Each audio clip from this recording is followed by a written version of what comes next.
C'était qui? C'était Monsieur Chenille. Il voulait quoi? Il cherchait un Benjamin Boucher. C'est moi? Bobby. C'est toi, Benjamin Boucher? Mais tu sais qu'il y a plein de mecs qui te recherchent, hein.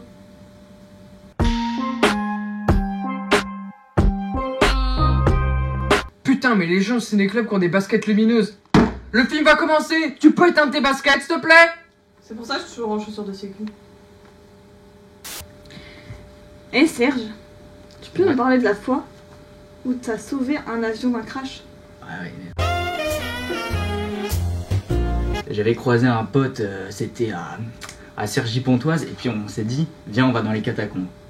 Tu vois le délire un peu, tu vois le délire. Donc là, avec le Kemé, on se donne rendez-vous minuit et demi, on est devant une boucherie halal. Donc là, on est devant la boucherie halal, le mec il vend des saucisses et tout, mais nous, ce qui nous intéresse, c'est la bouche d'égout qui est devant. Donc là, avec le Kemé, on rentre, on soulève la plaque, on descend, bam, couloir EDF. Là, t'as un mec qui vient, il est avec son téléphone, il fait les gars, qu'est-ce qui se passe? C'est EDF. On lui dit, monsieur, on va aux catacombes. Là, le mec, il nous regarde. Le Kemé, il nous regarde. Comment ça, vous allez aux catacombes? Comment ça, vous allez aux catacombes? Comment ça?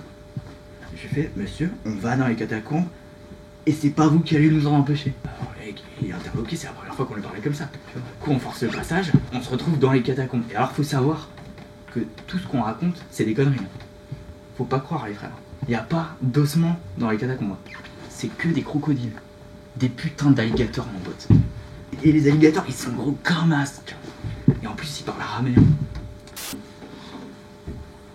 Il va falloir changer la bête, hein, parce que là, l'armoire elle est complètement défoncée. Hein. C'est compliqué de trouver du mobilier de nos jours. Tout le monde a déjà essayé de faire un écureuil volant avec un écureuil normal. Du coup, on arrive. Croisement des morts, ça s'appelle. Mort, tu vois. On se dit, peut-être on croise un mort. Bah non, on croise un alligator. Vous avez pas suivi l'histoire. J'espère bien, j'espère bien, parce que j'ai l'impression qu'il y a des gens qui croient que je raconte des conneries. Moi j'entends des trucs. Non, n'importe quoi, Non. ça, j'en ai pas comme ça. C'est pas parce que j'ai une vie bien plus remplie que la vôtre et bien moins minable que la vôtre que je suis un mythe. Bon, Bah bien sûr. on arrive au croisement. Comme dit, les alligators. Moi, j'ai toujours mon lance-pierre avec moi. Parce qu'en fait, quand j'étais petit peu, j'avais pété un mec qui s'appelait Goliath. Goliath comme, Goliath comme le mec. Comme le Goliath. Comme le Goliath de la Bible. Comme le Kemé. Ouais, mon pote.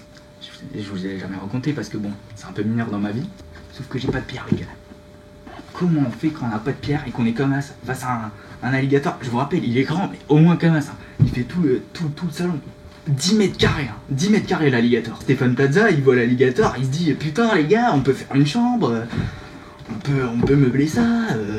Mon lance-pierre, j'arme. Et en fait, ce qui s'y attendait pas, c'est que j'envoie le lance-pierre. Parce qu'en fait, la propulsion d'élastique, bah, j'ai fait 14 ans de physique appliquée. Je vais pas vous détailler. Oh, on s'ennuie. Ouais, c'est déjà comme ça. Je tire. Comme un spam. Dead. T'es au carrefour des morts. C'était dit dans le titre. Hein. Gringe, le magazine, ils disent que plus de 1 Français sur 15 aurait vécu une expérience inceste avec un membre de sa famille. C'est dégueulasse. Ah, tu m'étonnes. Bah non, les gars, ça dépend de ce que t'appelles inceste. Tu regardes un opor, tranquille en famille, un cousin à gauche, un cousin à droite. Tout le monde fait ça, mon pote! Bon, T'as sauvé l'avion comment un peu par la suite, Ouais, quand même, je sais parce pas. l'avion, on ressort du truc. Et en fait, quand on soulève la bouche d'égout, on n'était pas à celle de départ. On était à Roissy-Charles de Gaulle, mon pote. Face à des avions comme ce qui font miaou, mais ça décolle et miaou. Ouais, il y a un avion. Je le vois, il pique beaucoup. Moi, je prends le Toki. J'ai toujours un Toki sur moi. Je les appelle, je leur dis, vous avez vu, il va se cracher votre truc. Et moi je peux pas laisser mourir des gens, tu vois. Enfin, les gars, ils me disent, bah non, on est sûr de nos calculs. Je te fais écouter. Vous savez peut-être pas qui je suis, mais moi je sais qui vous êtes. Je suis Serge. C'est le créateur de l'iPhone Serge. Bah c'est pas le problème. Parce que là, il y a un avion avec 400 personnes dedans, 2 mamies et 3 enfants qui va s'écraser. En fait, le pilote était en train de s'endormir. Le mec, il fait oh putain, je me réveille de mon coma, bam, il tire la barre au dernier moment. Je vois l'avion, il fait pouf, il est en Y comme Jules sur le périph', il freine, et là, miracle, tout le monde s'en sort indemne. Ouais. ça grâce à un putain d'alligator. Ah merde. T'es tellement fragile. Tu baisses ta meuf en ciseaux.